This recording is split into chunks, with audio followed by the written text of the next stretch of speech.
മകളെ, യേശുവിൻ്റെ ശിഷ്യന്മാരാണ് നമ്മൾ ഓരോരുത്തരും. ക്രിസ്തു ശിഷ്യന് വന്നു ചേരാൻ ഇടയുള്ള സാധ്യതയുള്ള ഒരു ദുരവസ്ഥയാണ് സ്നേഹം തണുത്തു പോകുക.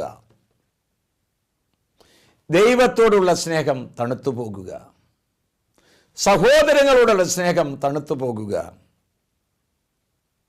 തന്നോടുള്ള സ്നേഹം തണുത്തു പോകുക, പ്രപഞ്ചത്തോടുള്ള സ്നേഹം തണുത്തു പോകുക.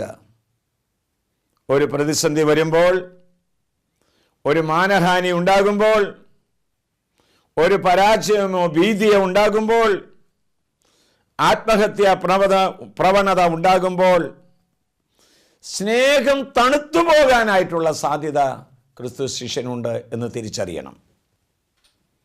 സഭയിലെ ആദ്യ രക്തസാക്ഷിയായ എസ്തഫാനോസ് സ്നേഹത്തിൻ്റെ ഒരു തീക്കട്ടയായിരുന്നു. അതിൻ്റെ ശക്തി പ്രവഹിച്ച് അവൻ്റെ വസ്ത്രം സൂക്ഷിച്ചിരുന്ന സാവൂൾ മാനസാന്തരപ്പെട്ട് പൗലോസായി മാറി, ഒരു ജ്യോതിർഗോളമായി മാറി. എസ്തഫാനോസ് ഒരു ബൾബായിരുന്നുവെങ്കിൽ സാവൂൾ ഒരു ജ്യോതിർഗോളമായി, ഒരു സൂര്യനെ പോലെ ശോഭിക്കാനായിട്ട് കഴിഞ്ഞു. വീരമൃത്യുവിൻ്റെ മുൻപിലും സഭയെ പടുത്തുയർത്താൻ, ആത്മാക്കളെ രക്ഷിക്കാൻ സാധിക്കണമെങ്കിൽ തീഷ്ണതയുള്ള, നല്ല അഭിഷേകമുള്ള സ്നേഹത്തിൻ്റെ വ്യക്തികൾക്കും കുടുംബങ്ങൾക്കുമാണ് സാധ്യതമാകുക.